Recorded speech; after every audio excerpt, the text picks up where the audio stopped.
Success पाना है तो मोटिवेट रहो और मोटिवेट रहोगे तो सफलता आपके कदम चूमेगी। भगवान विष्णु से जानिए सत्संग की महिमा। एक बार नारद जी भगवान विष्णु के पास गए और प्रणाम करते हुए बोले, प्रभु मुझे सत्संग की महिमा सुनाइए।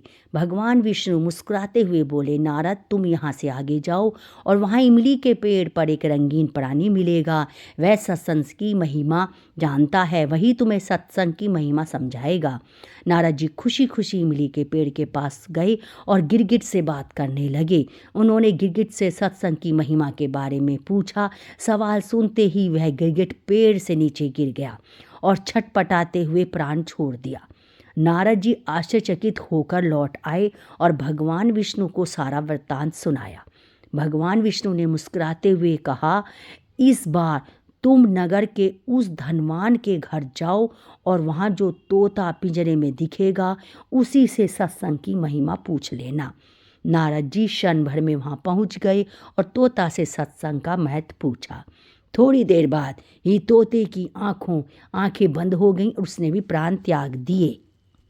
इस बार तो नारद जी भी घबरा गए और दौड़े दौड़े भगवान विष्णु के पास पहुँचे। नारद जी ने कहा, प्रभु यह क्या लीला है? क्या सत्संग का नाम सुनकर मरना ही सत्संग की महिमा है?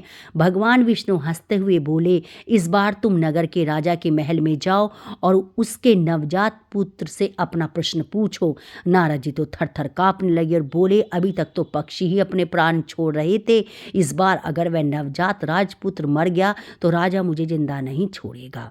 भगवान विष्णु ने नारद जी को अभयदान दिया। नारद जी दिल मुट्ठी में रखकर राजमहल में गए। वहां उनका बड़ा सत्कार किया गया। अब तक राजा के कोई संतान नहीं थी, इसलिए पुत्र के जन्म पर बहुत उत्सव मनाया जा रहा था। नारद जी ने डरते डरते राजा से पुत्र के बारे में पूछा। नारद जी को नवजात शिशु के पास ले जाया गया। पसीने से तरबतर होते हुए मन ही मन श्री हरि का नाम लेते हुए नारद जी ने नवजात शिशु से सत्संग की महिमा के बारे में पूछा और प्रश्न किया। तो वह नवजात शिशु हंस पड़ा और बोला, महाराज चंदन को अपनी सुगंध और अमृत को अपनी मधुरता का पता नहीं होता, ऐसे ही आप अपनी महिमा नहीं जानते हैं, इसलिए मुझसे पूछ रहे हैं।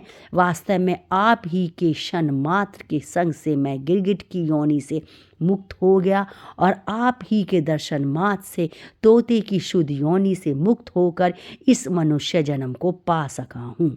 आपके निकटता मात्र से मेरी कितनी सारी योनियाँ कट गईं और मैं सीधे मानव तन में ही नहीं पहुँचा बल्कि राजपुत्र भी बना। यह सत्संग का ही अद्भुत प्रभाव है। बालक बोला, हे ऋषिवर आप मुझे आशीर्वाद दे दें कि मैं मनुष्य जन्म के परम लक्ष्य को पालूं। नारद जी ने खुशी खुशी आशीर्वाद दिया और भगवान विष्णु को जाकर सब कुछ बता दिया।